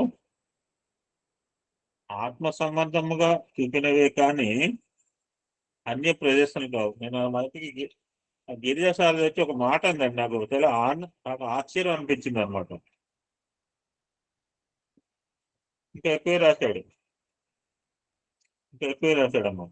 24,000 రాశాడు. ఆ గిరిజాసారది మీ ఇల్లు ఎక్కడ అంటే ఆ జానకి రామయ్య అని చెప్తూ భారతమ్మ గడ్డ, మీ అమ్మాయి గడ్డ అంది. నాకు ఆశ్చర్యం అనిపించింది. మా అమ్మాయి గడ్డ ఏంటంటే మా అమ్మాయి స్వామికి అక్కగా చేసేటప్పటికి మీ అమ్మాయి గడ్డ అంటుంది, పార్వతమ్మ గడ్డ అంటారు ఆ ఏరియాలో. ఒక్కొక్క మాట చూడండి ఎలా ఉంటుంది. హౌస్ ఈ అండర్స్టాండ్ మీ. అతని కీర్తన నేడు లోకవ్యాప్తి గాంచి భాషా భేదములు లేక సర్వులు కీర్తించి పవిత్రులవుతున్నారు. త్యాగరాజు దైవ సుఖము కంటే మించిన సుఖము లోకమున లేదని, నిధి సుఖమా ఈశ్వర సన్నిధి సుఖమా అంటే మనం చేసుకున్నాం. రామాయణం అయిపోయింది, అందరికీ విగ్రహాలు ఇస్తాం, రాముడి విగ్రహాలు అని అంటే అందరు పొల్లు లైన్ కట్టారు. కొంత దూరం పోయాడు, తెలిసింది దూరంగా ఉంటే ఏ విగ్రహం తెలియదా. రాముడి విగ్రహం మట్టి విగ్రహము, రావణాసుడి విగ్రహం బంగారు విగ్రహం. నెమ్మదిగా రాముడి విగ్రహం లైన్ వాళ్ళంతా దగ్గర పోయాడు, బంగారు విగ్రహం అని చెప్పి రావణాసుడి విగ్రహం లైన్ లో పోయారు. మన భక్తి అటువంటిది. రామచింతన తెలిసి చేయటం మంచిదనియు, రామరత్నం వెళ్ళలేని మాణిక్యమనియు, దానిని పొందిన వారు పవిత్రులనయు ఆచరణ రూపమైన ప్రచారం సలిపింది. అతను కొన్ని వేల గీతములు రాశాను. అవే నేడు త్యాగరాజ కీర్తనలే సాధక నామం అందుకుంటున్నవి అని చాలా అద్భుతంగా స్వామి చేతితో రాసిన స్వదస్తురి లేఖ ఇదండి. తర్వాత చిన్న సందర్భాల్లో స్వామి త్యాగరాజు గురించి చెప్పిన విషయాలు.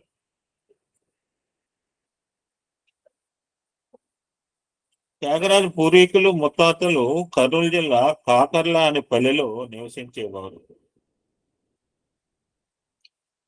ఎవరన్నా anybody interest write the details.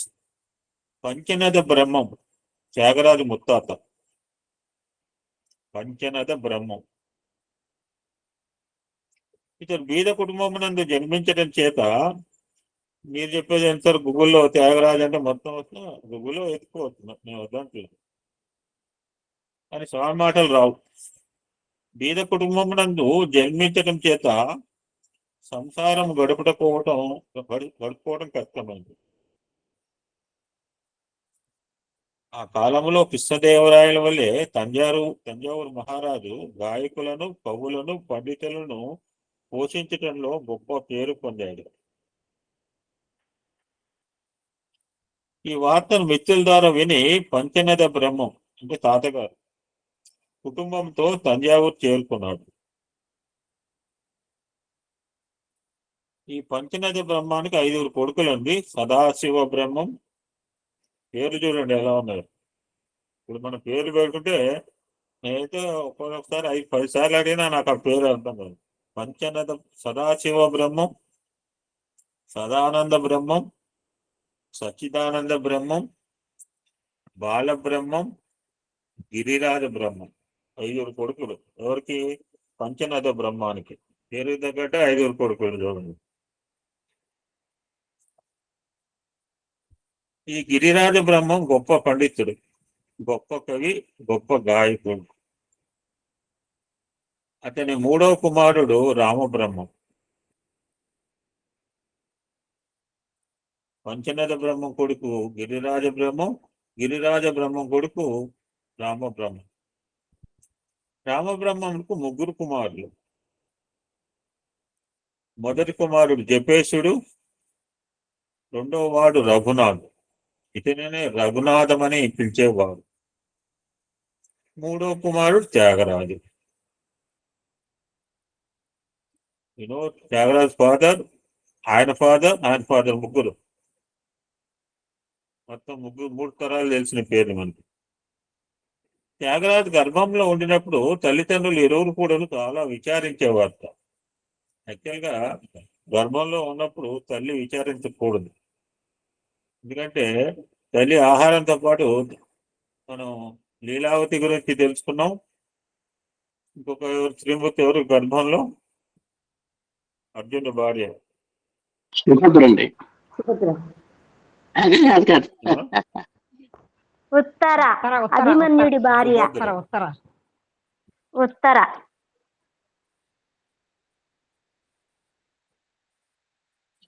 అభిమన్యుడి తల్లి లీలావతి. కేవలం ఫుడ్ మాత్రమే కాదు, బుద్ధులు కూడా పోతాయి మనకు.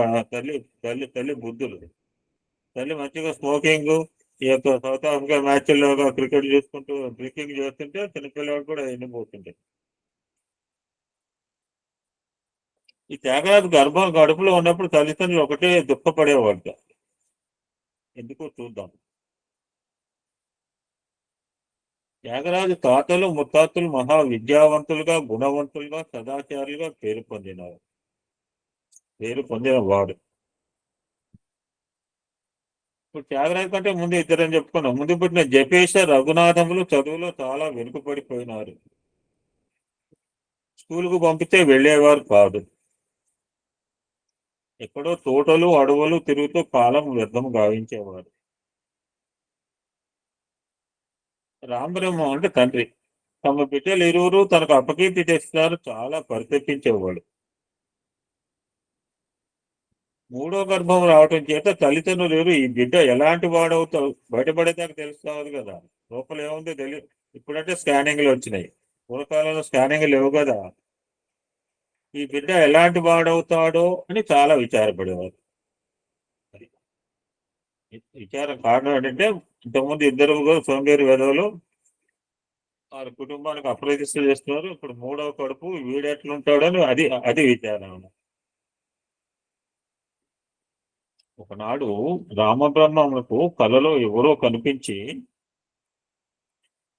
తక్షణమే మన గ్రామమునకు ముందున్న త్యాగరాజు మందిరానికి రావాల్సింది అని అన్నారు.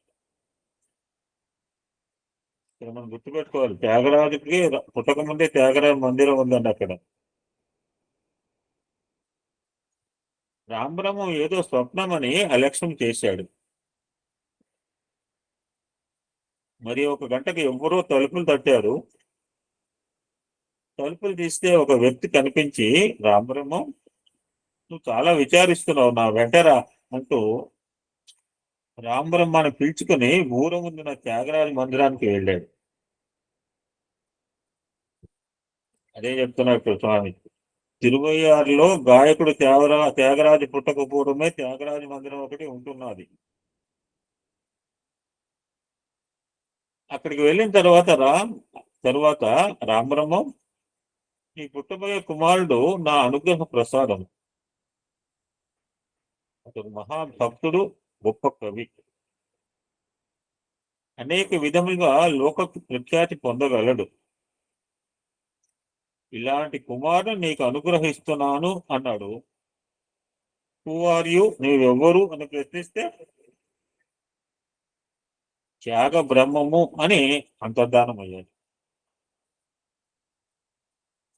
ఇంటికి వచ్చేటప్పటికి భార్య ప్రసవ వేదన పడుతున్నది. పక్కింటి వారిని పిలిచి రామబ్రహ్మం సహాయం కోరాడు. అమ్మలక్కలు చేరి ఆమెకు సహాయం చేశారు. జాహ్నవి కీర్తన పాడు.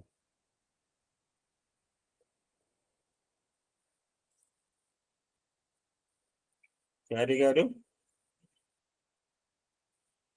సార్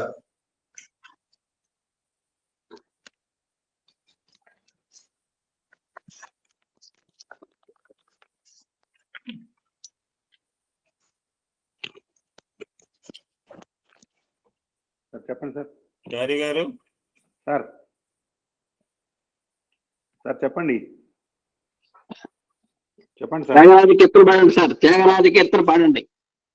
త్యాగరాజు కీర్తనలే రాదని రామదాస్ కీర్తనలు పాడతారు సార్. మెసేజ్ పెట్టాను సార్ ఇందాక.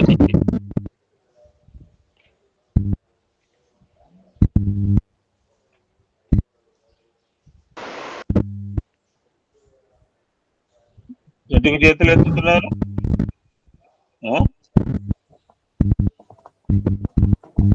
కోటేశ్వరరావు గారు, నాకు అర్థం కావట్లేదు ఏం జరుగుతుంది ఇక్కడ. ఎవరు దయచేసి చేతులు ఎత్తద్దు, మేము పిలుస్తాము, పిలిచిన వాళ్ళు పలకండి. నేను సత్సంగా చెప్పనే కాదు, ఆ క్లోజ్ టుమారో అని తెలియదు ఓపెన్లీ.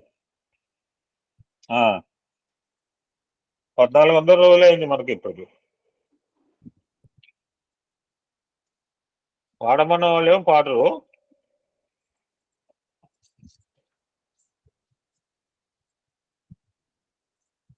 త్యాగరాజు కీర్తనలు రావు సార్. పాడమన్నాను సార్ నేను మిమ్మల్ని.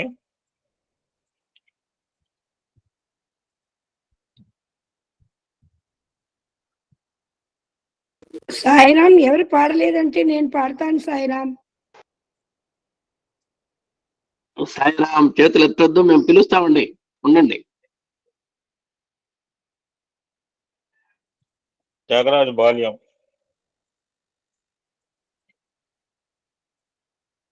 1767.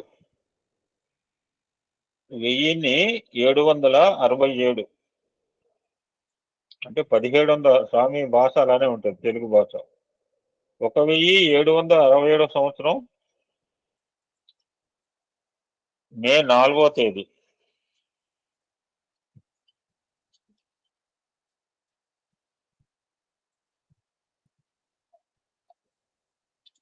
వైశాఖ శుద్ధ షష్ఠి తెల్లవారుజామున బ్రాహ్మీ ముహూర్తంలో 3:30 గంటలకు శిశువు పుట్టాడు. ఆ పిల్లవాడు పుట్టినప్పటి నుంచి అల్లారు ముద్దుగా ఆప్యాయంగా పెరుగుతూ వచ్చాడు. 5వ సంవత్సరం వచ్చేటప్పటికి ఇతడు గొప్ప విద్యావంతుడు కాగలడనే విషయాన్ని మనసునందు ఉంచుకున్న రామబ్రహ్మ గొప్ప పండితులను పిలిపించి అక్షరాభ్యాసం చేయించాడు. అప్పటి నుంచి త్యాగబ్రహ్మ విద్యలు నేర్చుతూ ఆటపాటలందు కూడా అల్లరు లేక వినయ విధేయతలతో పెరుగుతూ వచ్చాడు.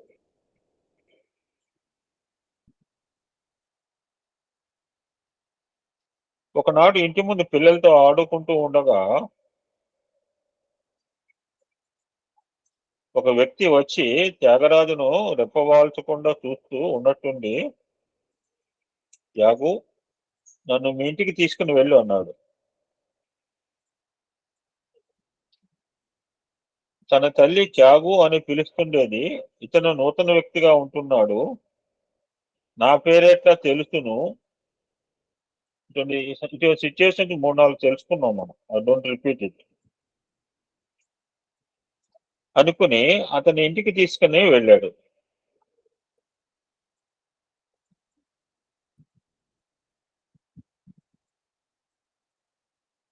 ఆ వ్యక్తి రామబ్రహ్మకు అతని భార్యకు, అమ్మా, మీ కుమారునికి నేను రామ షడక్షర మంత్రాన్ని ఉపదేశించాలని ఆశపడుతున్నాను అన్నాడు. నేను ఇక్కడ మనం అనుకున్నాం, మనం గురువు గురించి ఎంతగా తాపత్రయపడుతుంటామో, నిజమైన గురువు తన శిష్యుడి గురించి కూడా, గురు శిష్యుల రిలేషన్ చాలా ఉన్నాయి. 10, 15, 16 పేర్లు ఉన్నాయి బాలవికాసంలో. స్వామి వివేకానంద, రామకృష్ణ పరమహంస ఇద్దరు చేరేదాకా ఎంత ఆయన తాపత్రయపడ్డాడు. నిజమైన గురువులు అనమాట, మనలాంటి వాడు కాదు. అటువంటి లిస్టు చాలా ఉంది. వశిష్ఠుడు, ఈ యొక్క రాముల వాడు ఫ్యామిలీ, గర్గుడు కృష్ణుడు కావచ్చు, లేకపోతే ఇంకా అలాగా సమర్థ రామదాస్ కావచ్చు, Adishankar Gauda, so many are there. వీళ్ళ గురించి వాళ్ళు వెయిట్ చేస్తుంటారు, వీళ్ళు వెతుకుని వాళ్ళ దగ్గర పోతుంటారు. అందుకని మనం కూడా ఈ 8 రకాల గురువుల్లో ఉన్నారు. ఎవరు నిజమైన గురువుని పట్టుకోవాలన్నమాట. మన నిజంగా యాక్చువల్ మనకు గురువు అక్కర్లేదు, మనకు సాయిబాబా వారే మన గురువు. ఇంకొక గురువు ఉపదేశం అనుకుంటున్నా అంటే మా దగ్గర ఒక ఆయన అంటాడు, మీకు పిచ్చి పట్టింది అనేవాడు మమ్మల్ని, మా డిపి గారు. మీకు పిచ్చి బట్టి అక్కడ పోతున్నారు, మన దగ్గర లేనిది ఏముంది? నిజంగా చెప్పండి, వచ్చేసారి ఆర్గనైజేషన్ లేనిది లేదు సార్. ఇది తెలుస్తాక మనం బయటకు పోయి ఆ ఉపదేశం ఈ ఉపదేశం అని అనుకుంటున్నాం. తెలియవాడమే నిజంగా మనం. మా డిపి గారు అన్నట్టు మీ 2-3 కలిసి అన్నాం, వాళ్ళ తోటకి యోగాకి వెళ్ళామంటే మన దగ్గర యోగా లేదా అన్నాడు. మన దగ్గర జ్యోతి మెడిటేషన్ లేదండి, ఎంతమంది చేస్తున్నారు? నేనైతే చేయట్లేదు, చేసేవాళ్ళు ఉన్నారు.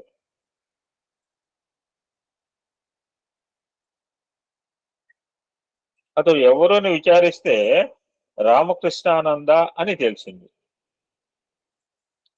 ఆయన త్యాగరాజుకు మంత్రోపదేశం చేశాడు.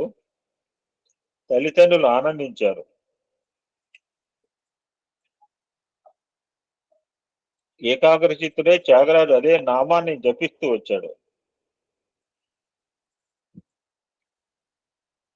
అప్పటి నుంచి ఏవో చిన్న చిన్న పాటలు పాడుకుంటూ భగవంతుని కీర్తిస్తూ క్రమక్రమేణా పెరుగుతూ వచ్చాడు.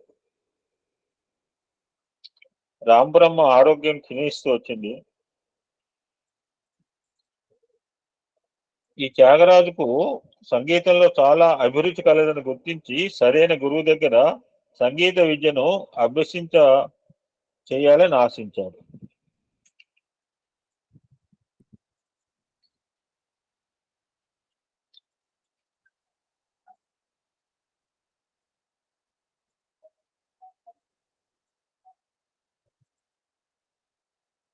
తంజావూరు మహారాజ్ దగ్గర సొంటి వెంకటరమణయ్య అనే గొప్ప విద్వాంసుడు ఉండేవాడు.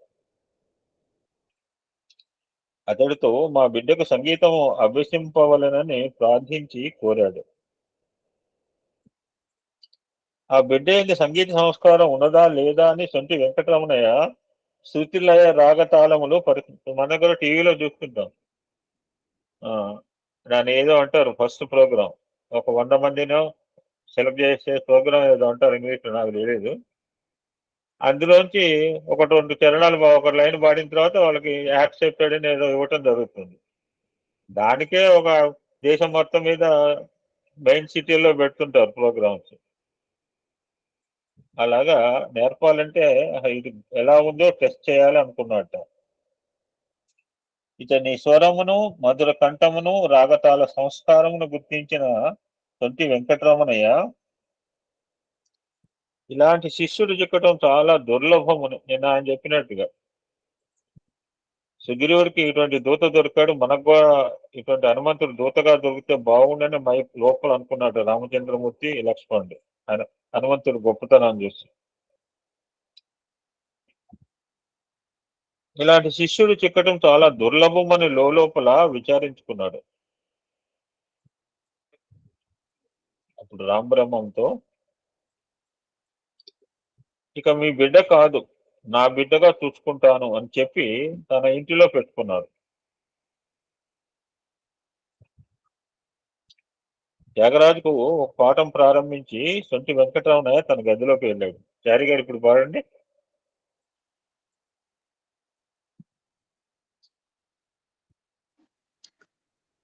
సరే సార్, నా ప్రాక్టీస్ లేదు సార్ ఈ పాట.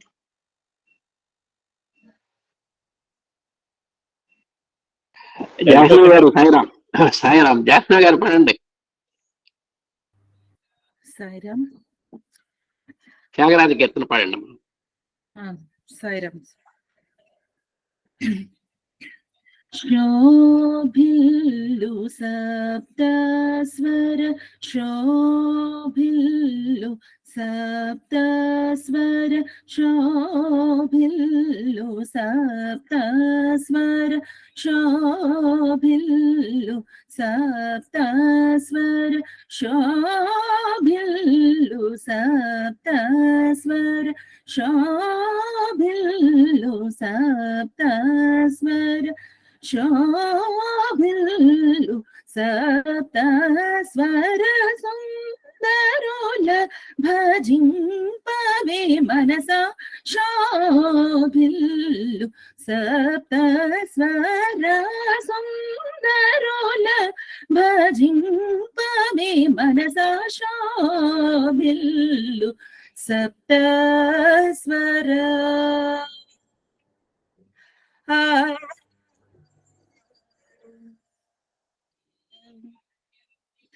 నాభి హృత్కంఠరసన,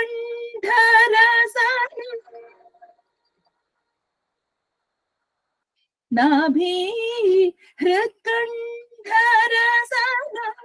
నాభి హృత్కంఠరసన, నాభి హృత్కంఠరసన, యందు నాభి హృత్కంఠరసన,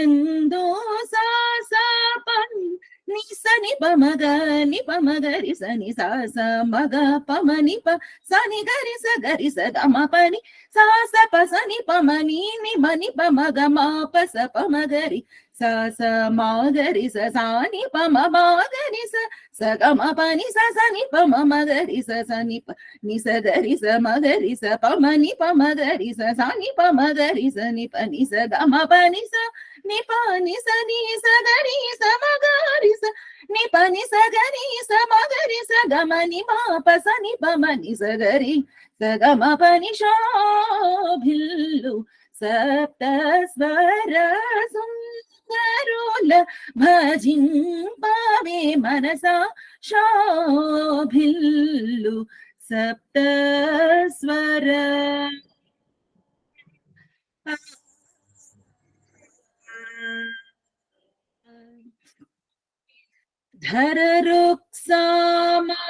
ధరరుక్సామాదులలో ధరరుక్సామాదులలో ధరరుక్సామాదులలో వరగాయత్రి హృదయమునాధ సామాలలో వరగాయత్రి హృదయమునాధరరు సామాతులలో వరగాయత్రి హృదయమునాధరరు సామాదులలో వరగాయత్రి హృదయమునా సురభూ సురమానసమునా సురభూ సురమానసమునా సురభూ సురమానసమునా సురభూ సురమానసమునా శోభాత్యాగరాజు నీయడ సురభూ సురమానసమున శోభాత్యాగరాజు నీయడ సా సా పని సని పమగ ని పమగరి సని సా స మగ పమని ప సని గరి స గమ పని సా స ప సని పమని ని మని పమగ మా ప స పమగరి స స మాగరి స సాని పమ మాగరి స స గమ పని స సని పమ మగరి స సని ప ని స గరి స మగరి స పమని పమగరి స సని పమగరి స ని పని స గమ పని స ని పాని స ని స గరి స మగరి స ని పని స గరి స మగరి స గమని మా ప స ని పమని స గరి స గమ పని శోభిల్లు సప్త స్వర సుందరుల భజింపవే మనసా శోభిల్లు సప్త స్వర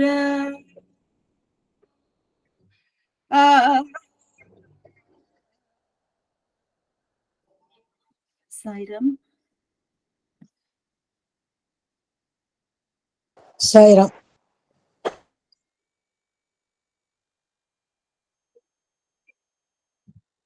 అప్పుడు ఒక పాఠం చెప్పాడు.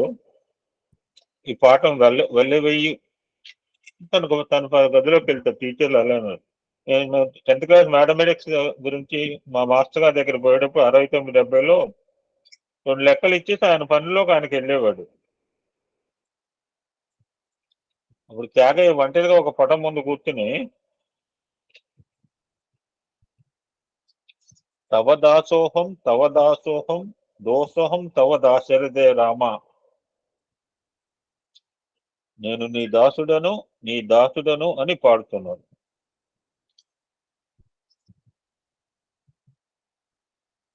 ఈ గానం విని సొంటి వెంకటరమణయ్య వచ్చి వెనుకనే నిల్చుని వింటూ ఉన్నాడు. గురువును మించిన శిష్యుడు కాబోతున్నాడని ఆనందించాడు. ఈ విధంగా సంగీత సాహిత్యాలు గుర్తించే సమయంలో తండ్రి గారి నుంచి వార్త వచ్చింది. తండ్రి గారు ఉండేది తిరువయ్యారు, త్యాగరాజు విధి నేర్చుకునేది తంజావూరు.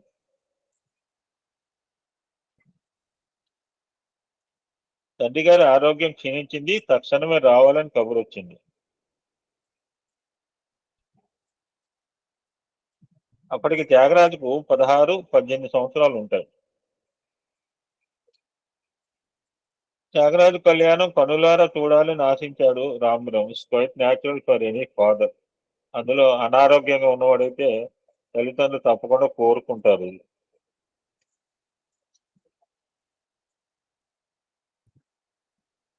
వాళ్ళు కోరిక తీర్చడానికి వివాహం చేసుకుంటారు. కొంతమంది కొడుకులు ఇష్టం ఉన్నా ఇష్టం లేకపోయినా. or their parents' satisfaction.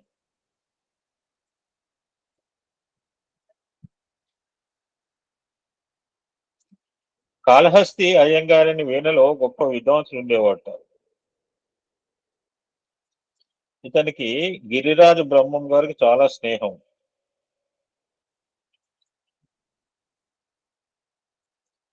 అతను రామబ్రహ్మం ఇంటికి వచ్చి, రామబ్రహ్మం, నా మనువురాలు ఉంటున్నది, ఆమెనిచ్చి మీ కుమారునికి పెళ్లి గావించాలని ఆశిస్తున్నాను అన్నాడు. ఆ మనువురాలి పేరు పార్వతి.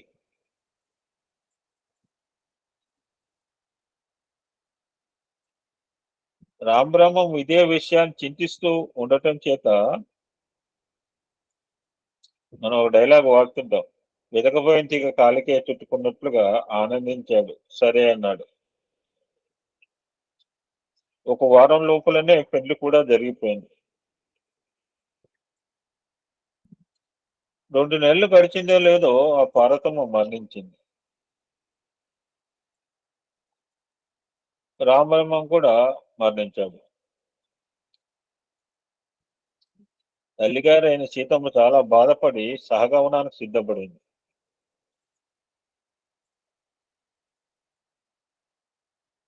అప్పుడు గ్రామస్తులందరూ చేరి, లేత వయసులో ఉన్న త్యాగరాజును వదిలిపెట్టి తల్లిదండ్రులు పోవటం న్యాయం కాదని, త్యాగరాజును చూసుకుని ఏం చూసుకుని బతకాలి అంటుంటారు చాలా మంది.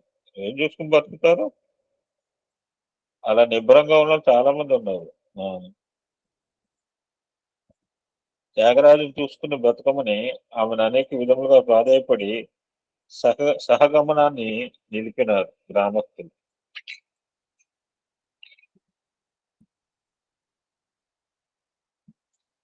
ఈ మధ్య కాలంలోనే త్యాగరాజు బాధపడుతూ రాములను ప్రార్థించాడు.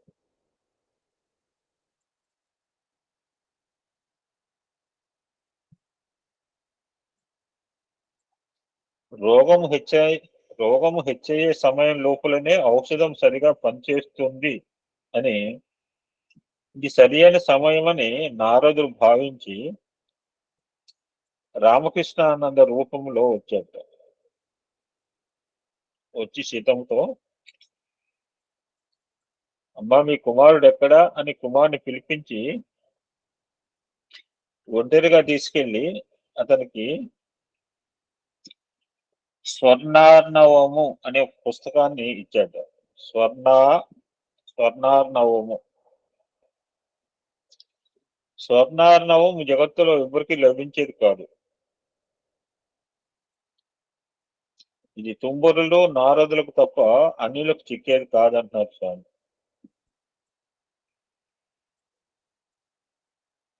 ఆ గ్రంథాన్ని త్యాగరాజు చేతికిచ్చి, నాకు ఇక్కడ గ్రంథం అంటే షిరిడి బాబా విష్ణు సహస్రనామం గ్రంథాన్ని ఇచ్చి శ్యామకి చదవమంటారు అనమాట. చాలా పవర్ఫుల్. ఇది నన్ను కాపాడింది ఆపదలో. ఆయనకి ఆపద రావటం ఏంటంటే షిరిడి బాబాకి, ఇది నన్ను కాపాడింది, నువ్వు కూడా రోజుకు ఒక నామాన్ని చదువు అని ఆయనకి ఇష్టం ఉండదు శ్యామకి.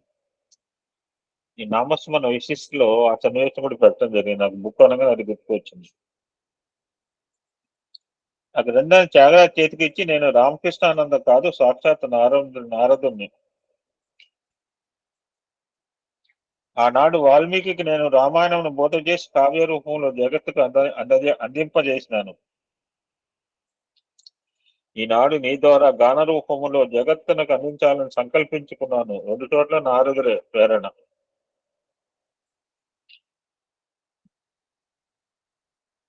నీవు త్యాగరాజు అనుకోవటం కాదు, నీవు వాల్మీకి అంశమే అన్నాడు. ఆనాటి నుంచి త్యాగరాజును వాల్మీకి యొక్క 2వ అవతారం అని ప్రజలు భావిస్తూ వచ్చారు అని స్వామి చెప్తున్నారు. స్వర్ణార్ణవ గ్రంథమును ప్రారంభించే నిమిత్తమే త్యాగరాజు ఒక గొప్ప సభను జరపాలని ఆశించారు. ఆ సమయంలో తన గురుగారైన సొంటి వెంకటరమణయ్యను పిలిపించాడు.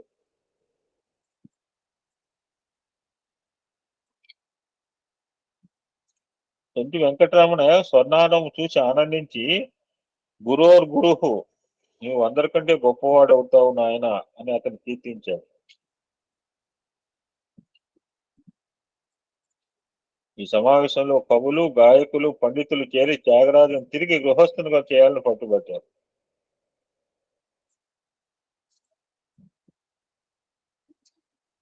చనిపోయిన పార్వతికి కమల అనే చెల్లెలు ఉండేది. కమలతో ఇతని వివాహం చేయాలని నిర్ణయం చేసి కాళహస్తి స్వయంగా ఒప్పించారు.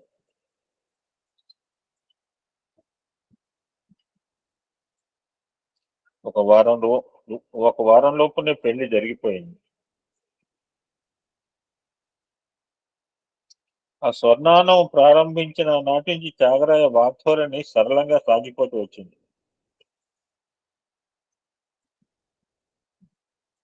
ఆ పుస్తకాన్ని అక్కడ పెట్టి ప్రారంభించాడు. శ్రీ గణపతిని సేవింపరారే, అదే ప్రారంభం. ఇతని కవిత్వము, సంగీతము వినిన వారందరూ హృదయాలు కరిగిపోయేవి. అది క్రమక్రమేణా పండితులకు, సంగీత సాహిత్యంలో ప్రవీణులైన మహా గాయకులంతా తెలిసిపోయింది.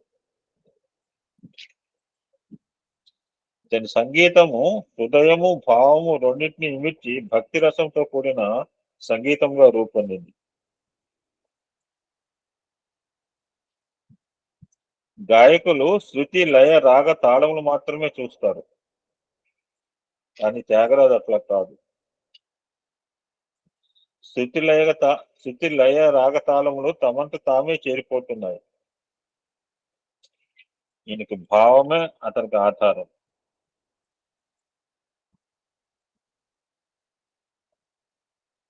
ఒకనొక సమయంలో సొంటి వెంకటరమణయ్య త్యాగరాజులు తమ గృహానికి వచ్చి గాయకులంతా ఆనందపరచాలని కబురు పంపాడు.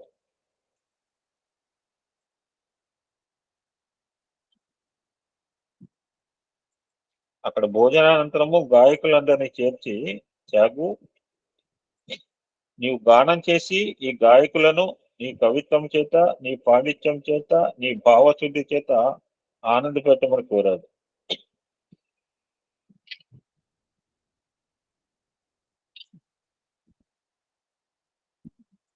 ఆనాడు త్యాగరాజు చేసిన గానము అమోఘము. ఇది అటు ఇటు చేరి తంజావూరు రాజుగారికి తెలిసి వెంకటరాయను పిలిపించి, నీ శిష్యుడైన త్యాగరాజును మన సభకు పిలిపించమని కోరారు. అతను వర్తమానం పంపించి త్యాగయ్యను తంజావూరుకి రప్పించుకున్నాడు.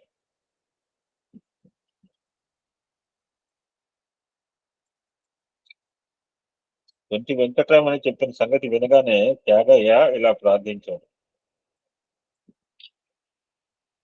నేను రామదాసుని కానీ రాజదాసుని కాదు. నా సర్వస్వము రాముడే. రాముని తృప్తి చేయటమే నా జీవిత లక్ష్యం. రాజును తృప్తి చేయటం నాకు ఇష్టం లేదు అన్నాడు.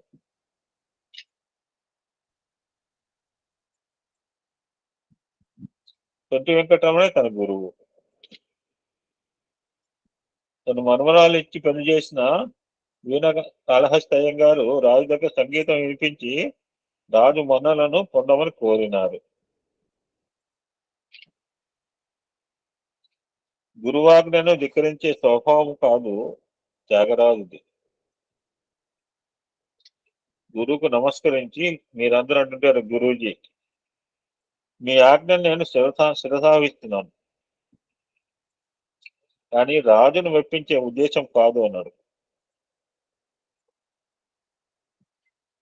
గొప్ప గొప్ప పండితులంతా ఉంటున్న ఆ సభలో చిన్నవాడైన త్యాగయ్య స్వాభావికమైన వినయంతో, విధేయతో ఎందరో మహానుభావులు అందరికీ వందములంటూ గురువు తట్టు చూశాడు.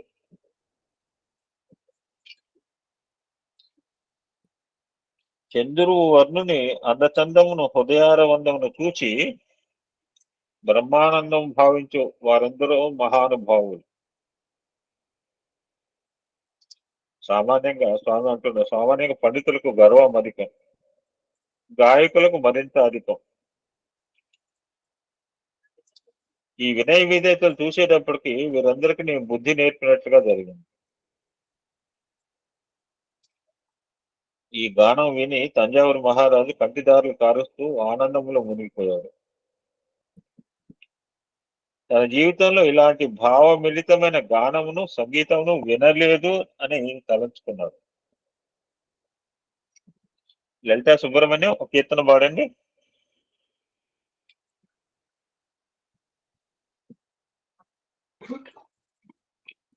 లలితా సుబ్రహ్మణ్యం గారు, సాయిరామ్.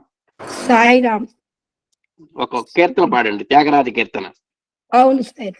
సుజన సుజన జీవన రామ సుగుణ భూషణ రామ సుజన జీవన రామ సుగుణ భూషణ రామ సుజన జీవన రామ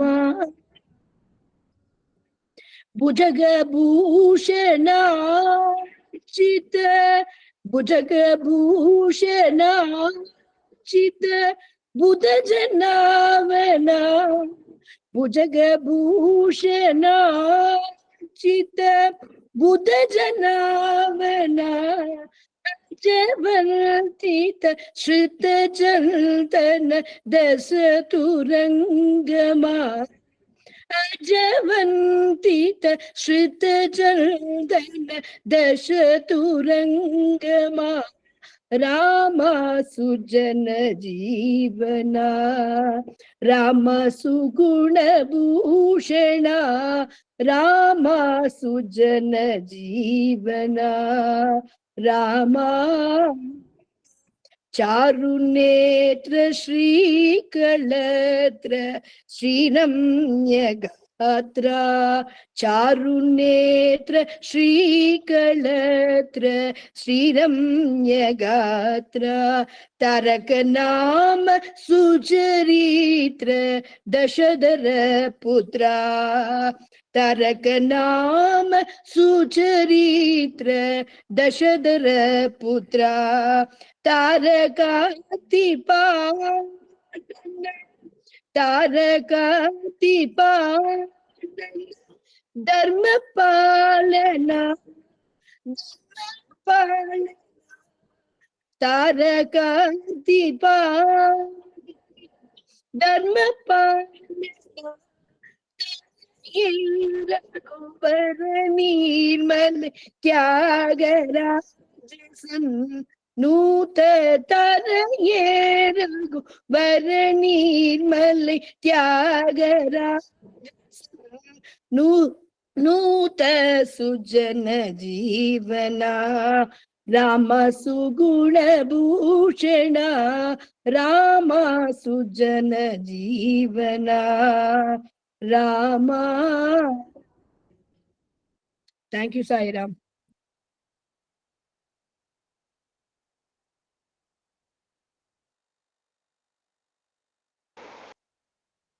సో ఆ విధంగా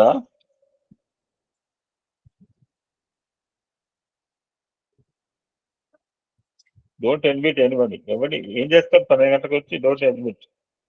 ఈ విధంగా సభను ముగించుకుని త్యాగరాజు తిరువయ్యారు చేరిపోయాడు. మరికొంత కాలం తర్వాత తంజావూరు మహారాజు తన ఆస్థానంకు రావాల్సిందని త్యాగరాజుకు మరల కబురు పెట్టాడు. అనేక విధములైన బహుమతులు పంపించాడు. త్యాగరాజు ధనమును చూసి చీకొట్టాడు. ఇక్కడే నిధి చాలా సుఖమా, ఈశ్వరి సన్నిధి చాలా సుఖమా, నిజముగా తెలుపు మనస అని మనసును క్వశ్చన్ చేసుకున్నాడు.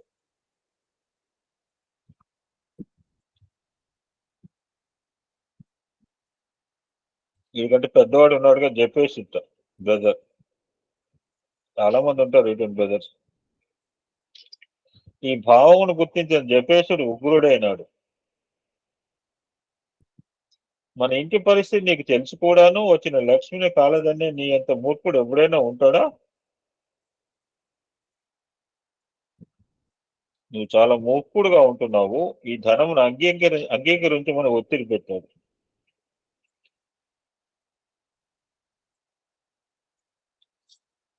అన్న దగ్గర వినయ విధేయతలతో చేతులు కొట్టుకుని త్యాగరాజు అన్నా, రామదాసులు కావాలి కానీ ధనదాసులు కారాదు అని అనేక విధములుగా నచ్చజెప్పడానికి ప్రయత్నించారు.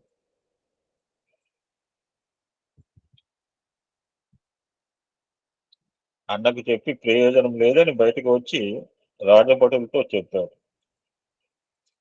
ఈ తెచ్చిన ధనము నాకు అక్కరలేదు, మహారాజు గారికి అందించము అని వెనుకకి పొమ్మన్నాడు.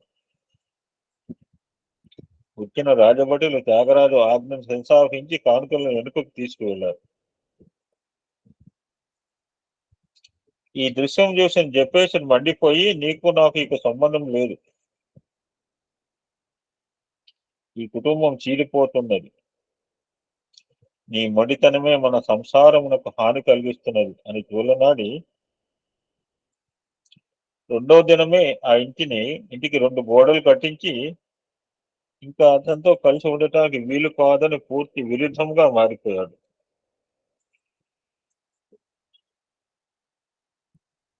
తల్లి సీతమ్మ చాలా ఏడ్చింది. భార్య కమల్ కూడా పాదాలు పట్టుకుని ప్రార్థించింది.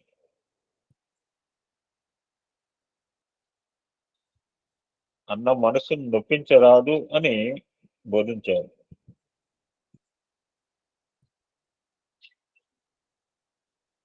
కానీ త్యాగరాజు వినయంతో, అన్న మనసు నేను ఏమాత్రము నొప్పించడం లేదు, అన్నకు నేను ఎప్పుడు విధేయుడినే అని ధనమును మాత్రం నేను ఆశించను అని కరకండిగా చెప్పాను.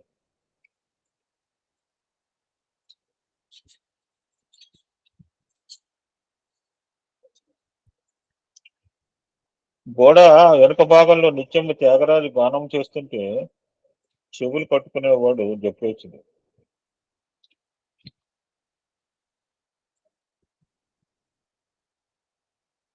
వినాశకాలే విపరీత బుద్ధి అంటుంటాం, చాలా ఫ్రీక్వెంట్ గా వాడుతుంటాం మనం.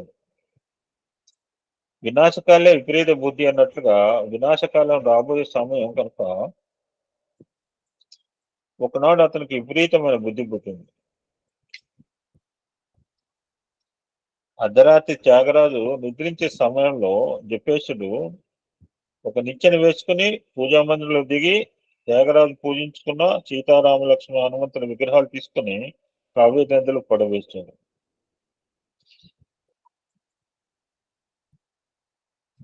త్యాగయ్య తెల్లవారి లేచి స్నానం చేసి పూజా మందిరంలో ప్రవేశించినప్పటికీ విగ్రహాలు లేవు. అన్ని వైపులా పరికించాడు, ఎక్కడా కనిపించలేదు. అప్పుడు వెంటనే నేనెందు వెతుకుదురా శ్రీహరి, నేనెందు వెతుకుదురా అని కంటిదారులు కాచుకుంటూ, ఎక్కడ నేను వెతికేది, ఏ ప్రదేశం వెళ్ళేది, ఆ నగుమోమును నేను ఏ రీతిగా చూసేది అని పరితపించాడు.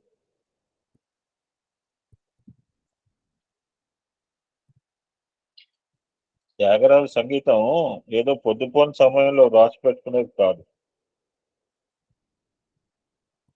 ఆ సమయస్ఫూర్తి, ఆ సమయానికి, ఆ సందర్భానికి, ఆ రాగానికి, ఆ భావంకు సరిపోయే పాటలు పాడేవాడు.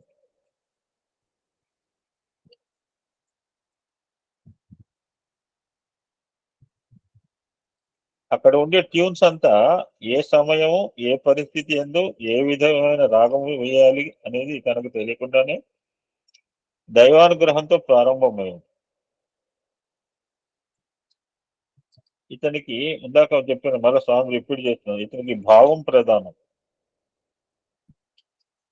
నేనెందు వెతుకుదురా హరి, నేనెందు వెతుకుదురా అని భావంతో హృదయాన్ని లాగి ప్రేమతో అతన్ని ఆకర్షింపజేసి దీనత్వంతో పాడినాడు. అతని భక్తి ప్రపత్తులు హృదయాంతరాళం నుంచి ఉబికేటటువంటి పదములే కాదు, హృదయనాదం కూడాను ఆ విధంగా పరితపించేది.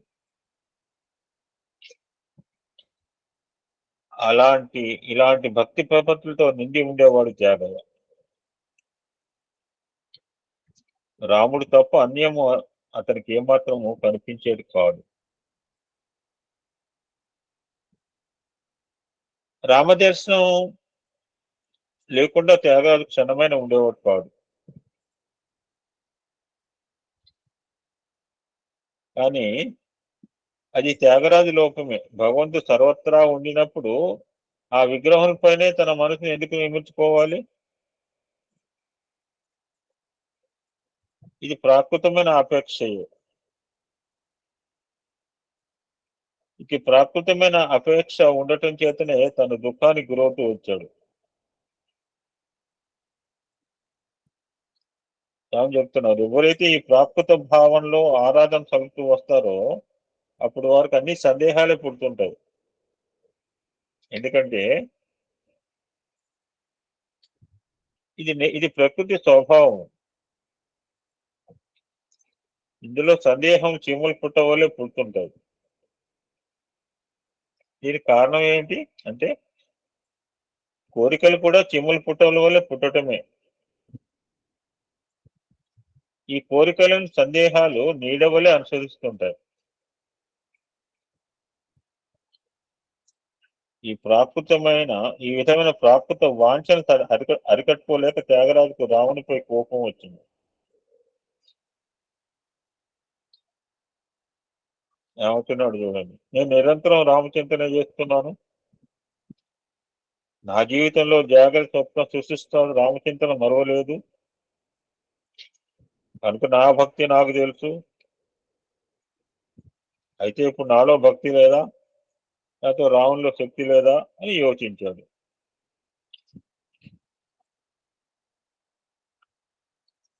నిజంగా రామునిలో శక్తి ఉంటే తన భక్తుని ఎందుకు ఇన్ని బాధలకు గురి చేయాలి అని విచారించాడు.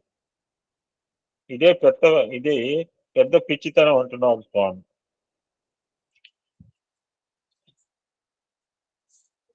కారణం ఏమిటి? ఈ ప్రాకృతానికి పారమార్థానికి సంబంధం పెట్టకూడదు. అది మనం గుర్తుపెట్టుకోవాల్సిన మాట ఇదండి. నాకు ఇన్ని కష్టాలే, నాకు ఉన్నాయి కష్టాలు. కష్టాలు లేనివాడు ఎవడు? ఎవరుంటే చెప్పండి. ఇక్కడ 56 మంది ఉన్నారు, నాకు ఎవ్వరికి కష్టం లేదని చెప్పండి. ఎవ్వరని చెప్పండి. ఎదువాడికి ఏదో కష్టం ఉండే ఉంటుంది. ఇది ప్రాకృతంగానే ఉండాలి, పారమార్థికంగానే ఉండాలి. అంటే దేనిలో పోయిందో దానిలోనే సాధించాలి.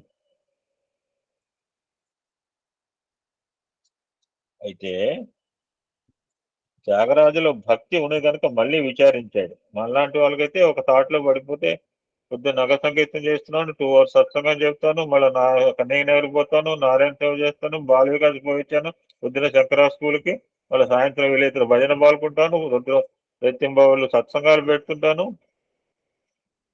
ఆయన కష్టమేని నేను ఆలోచించాను అంటే హౌ మచ్ ఐ ఫూల్, ఎంత ఫూల్ నేను.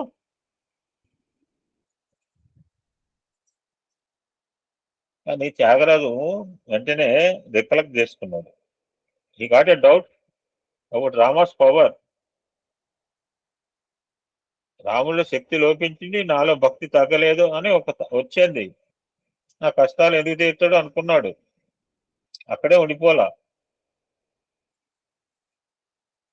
అని త్యాగరాజులో భక్తి ఉన్నది కనుక మళ్ళీ విచారించాడు. ఇంత తొందరపాటు నాకేమో మంచిది కాదు కదా,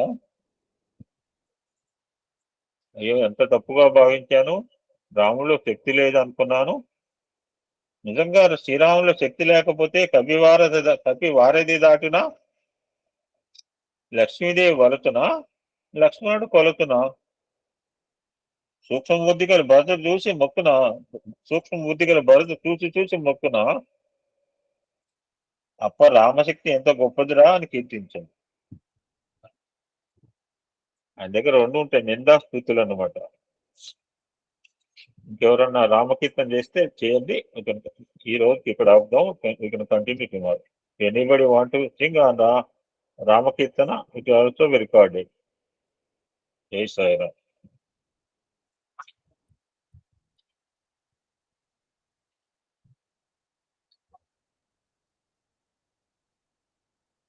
ఎవరైనా పాడతారమ్మా? రామ కీర్తన, త్యాగరాజ కీర్తన కానీ రామ కీర్తన కానీ. సాయిరామ్ పాడతా సాయిరామ్ అండి. సాయిరామ్ పాడుతున్నా. సాయిరామ్. సీతాపతే నా మనసునా సీతాంతమాన్ని ఉన్నావురా సీతాపతే నా మనసునా సీతాంతమాన్ని ఉన్నావురా సీతాపతే వాతాత్మజా దులచంతనే వాతాత్మజా దులచంతనే వర్ణింతునని పలుకు లేలా వర్ణింతునని పలుకులేలా సీతాపతే నా మనసునా